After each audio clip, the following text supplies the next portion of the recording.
Hi, Lisa Pierce, Executive Editor of Packaging Digest, with an opportunity to talk with Denise Lefebvre.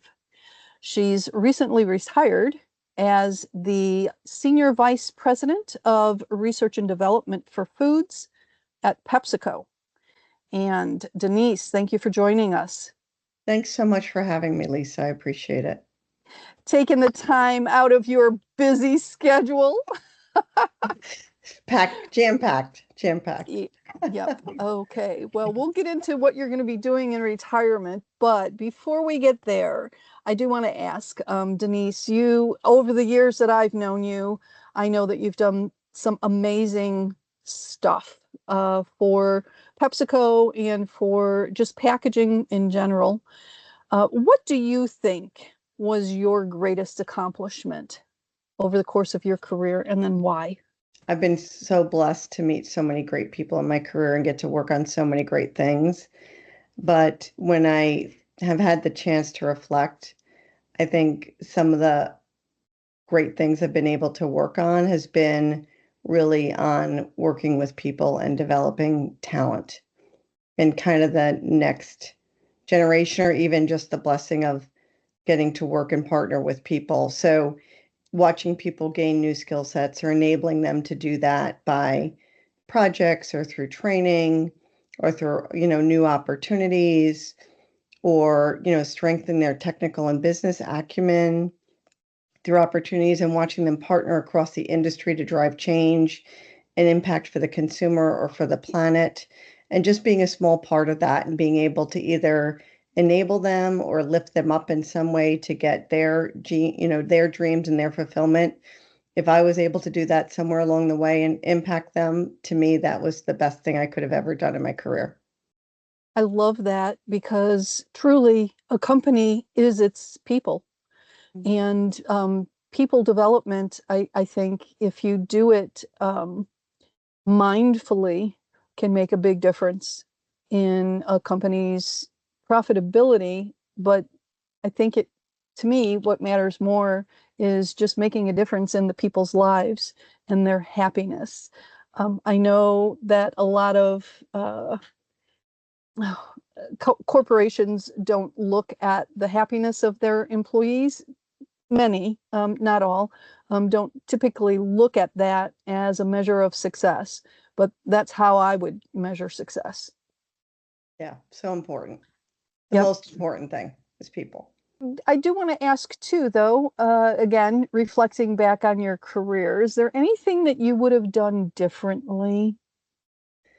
There's so many things which you go back, and I'm such a reflective thinker. I actually think there are probably a couple of things. One is, I was always ever so grateful for everything and every opportunity I got and just everything I was able to work on, but really to live more in the moment.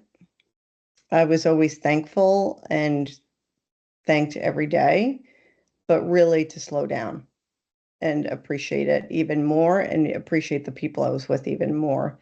I was always on to the next thing, and corporate America or corporate internationally or whatever you're working on, there's such an urgency, especially now, even more with the intensity of the markets and the intensity of technology development is so rapid that you are almost forced to do that, but you really need to slow down. And I wish I had done more of that. The second thing I would Wow. say, yeah, I think Denise, before we move off of this one, I just have to say that I appreciate that advice, but again, it's so hard so hard. with just the pace of business these days. And how do you convince companies to allow their employees to slow down? How do you I do that? I think it's really hard, but focusing in on what matters is an ever battle that's worth fighting for. And I think getting enticed by things that are really shiny pennies or forgive my, sexy or, are really easy to do, but aren't worth the test of time. And you have to have a true north that you believe in and your get in with your conviction. And I think that's really important, always worth fighting for. And there will always be a fight for that, but you have to try and really strip away to what's the best.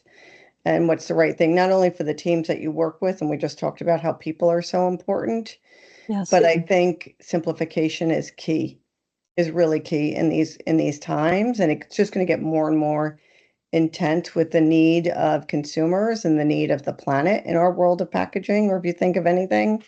So Hmm. I think really slowing down and spending more time thinking is so important before doing. And to be honest with you, I'm a doer. Like I love to act first. I am like guilty as the first guilty. So, but I think that would be one of the main things I would say. Good advice. Thank you. You had more though. Yeah, That was one thing. the second one, and I don't know if it's, I've struggled with it my whole career. I have a lot of conviction because I have a lot of passion. I'm a passionate person, but it's truly to have confidence. Um, and I don't know if that's a female tendency, if it's where you're at in your hierarchy or seat at the table. Sometimes packaging didn't always have a seat at the table, depending upon where it's at in the room. But to have such confidence to be in the voice in the room and be confident in your own skin at all times, I struggled with that always, even through to the end. And it's wasted time. It's wasted time and it's wasted effort because everyone that's gone to school or working in the industry is great at what they do and always brings their best. I believe that, inherently, and is super smart. And so everyone should be confident in what they're bringing and voice their opinions fearlessly and bring their best to the table and make their opinions known. And we need that every day in the industry, and our companies need that every day, and our consumers and the planet need that. And so I'm not sure that happens very readily in the packaging industry. And I think that's really important to do.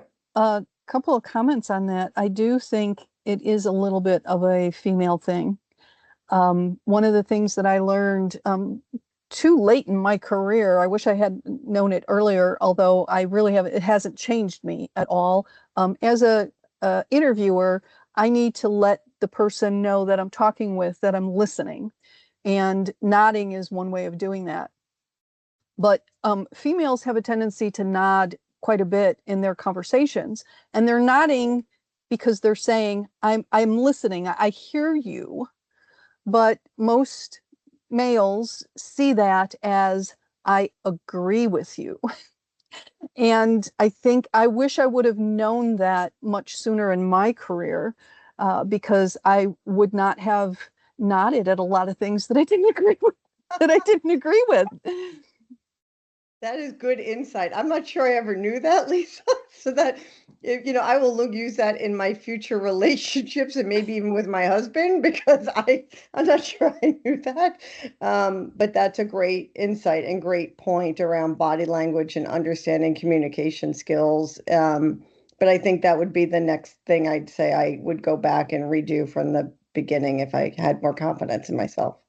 Okay.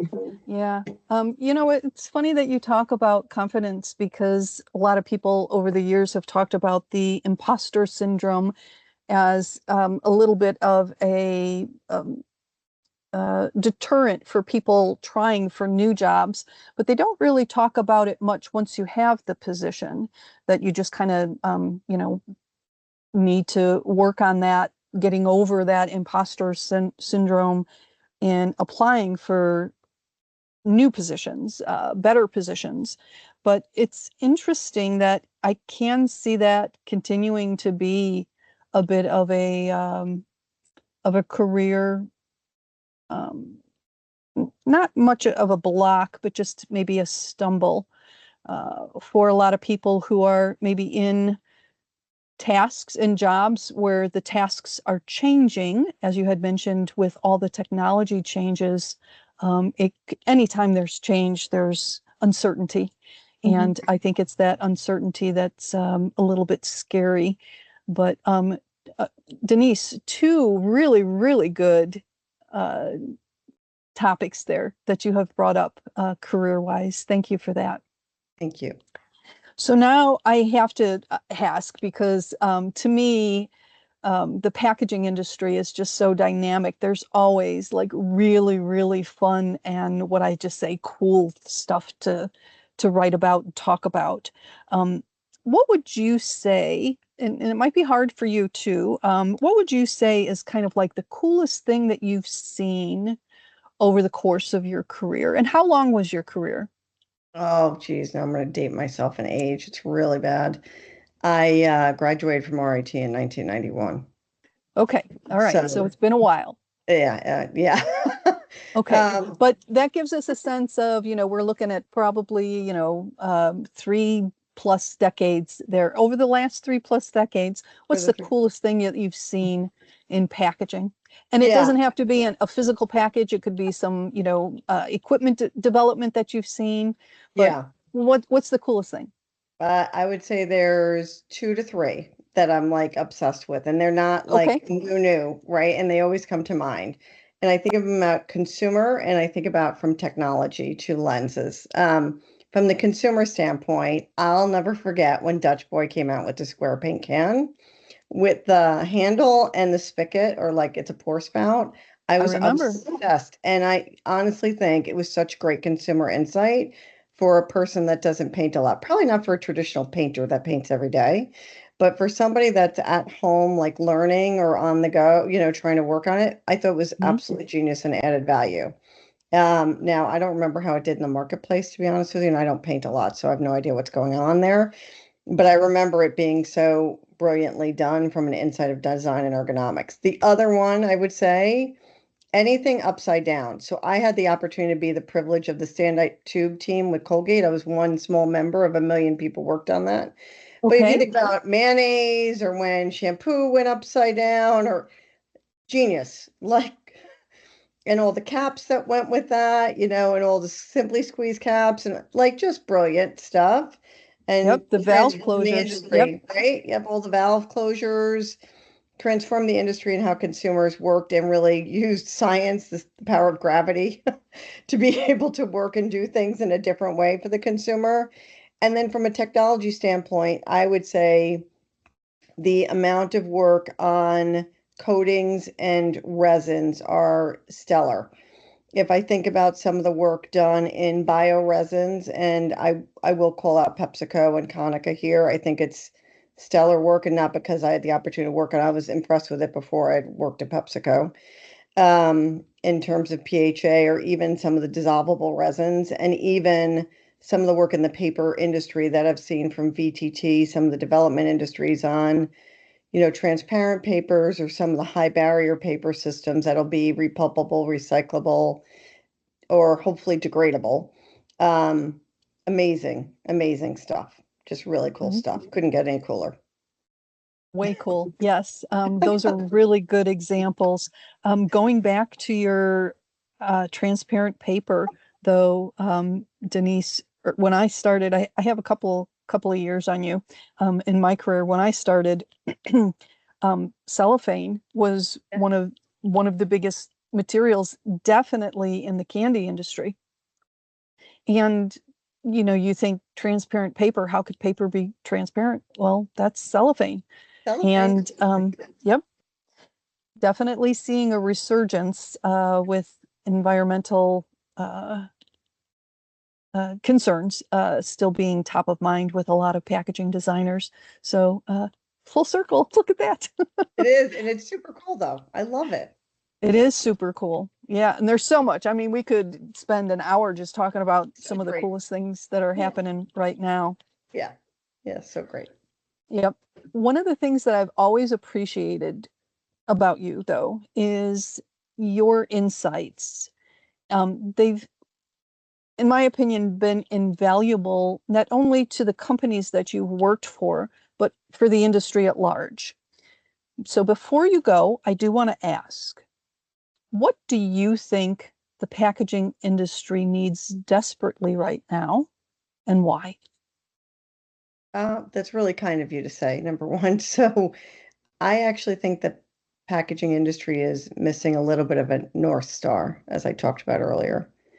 I think the focus on the consumer, the intersection of the consumer and sustainability is not always coming together. And I feel like it's a lot of um, incremental ways, so I would say it's not bold thinking. It's a lot of small incremental steps and not grounded deeply in consumer. So I see a lot of things. I'll give an example, Lisa. Yes, You know, please. a lot of things about recycling or recycled PET or recycled whatever. Consumers don't even understand recycling. There's not the infrastructure for it. To me, we're discussing things that are not true. We're not true. Yeah, it's recyclable, but there's no system for it. So when you talk to consumers, that's not a fair discussion. So how are we helping really talk to consumers? How are we really meeting their needs and what's going on? What is really going to be the end state for the consumer? For example, in the United States, if we picked a geography, how are we really going to push the needle instead of saying that's the consumer's problem or that's this problem? The industry needs to come together with a true North Star and say what is really going to be the difference and ground that in consumer insights and foresights about what it will be the consumer behavior because you will not change consumers' behaviors.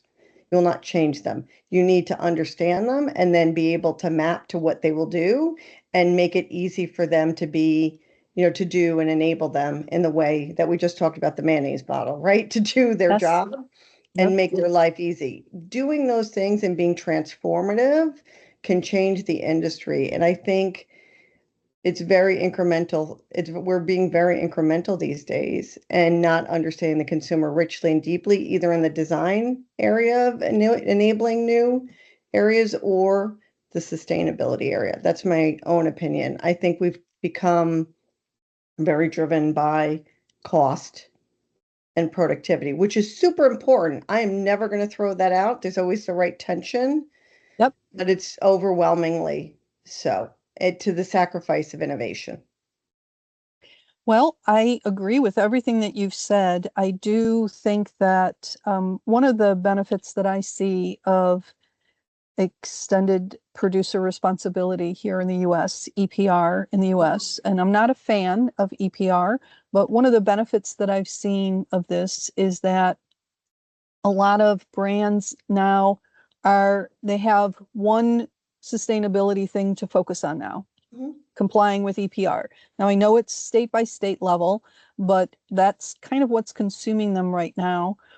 Whereas in the past, they were, everything from an innovation point of view was kind of focused on sustainability just because that was the biggest buzz at the loss of true innovation in a lot of other areas, whether that be efficiencies on the packaging line or um, just good functional package design for consumers. And I now, because they're focused on EPR, it's like those other people can now focus on this other innovation side of things. So I'm seeing a little bit of movement on that. And I'm not saying there was never any innovation in machinery or functional package design, but the whole focus, it was like blinders were on for packaging departments to focus only on sustainability. And so I'm glad to see this a little bit of a shift toward innovation in other areas now. Um, but I did want to also ask, so, we've talked about a lot of what would be your North Star. And um, I understand the consumer aspect of it. I understand the people aspect of it, and you are very good at understanding the business of packaging as well. How do we bring the business of packaging in to all of that so that companies can turn a profit, make money, and continue to innovate with new products? I do think understanding the consumer leads everything. They Okay. have to be the bullseye of understanding. And then I think understanding the differences between what a consumer wants to have versus nice to have is where it's some of the delineation and you can really tease apart cost, value, you know what I mean? And what are the Mhm. the needs to have, because a lot of times we load things up and that drives a cost equation that's difficult or I respect that tremendously. But if you are really delivering value for the consumer and understanding what creates value for the consumer, you will be able to realize what you need to realize. And then the things that don't, we should be stripping out in a way that is non-value added and taking the cost out from a productivity lens or however we can strip it. And I do see lots of times we've over-engineered things, including myself, because we put the belt, we don't know. So we add a lot of belts and suspenders, or I'm not sure what the shelf life is. Well, there's tons of opportunity to strip those things out and really understand statistically what's going on and what's the behaviors going on, and do a lot more rigor versus rush to do the right work there, and then be able to drive some cost out of maybe that part of the equation, but add benefit in to the design aesthetic or some other value that the consumer might get out of it, and then really pinpoint that. But without really speaking and spending good time with the consumer, we don't ever tease those things apart. And packaging really doesn't get a seat at the table to understand the consumer. Product does, and obviously I led product development for a lot of time in my career.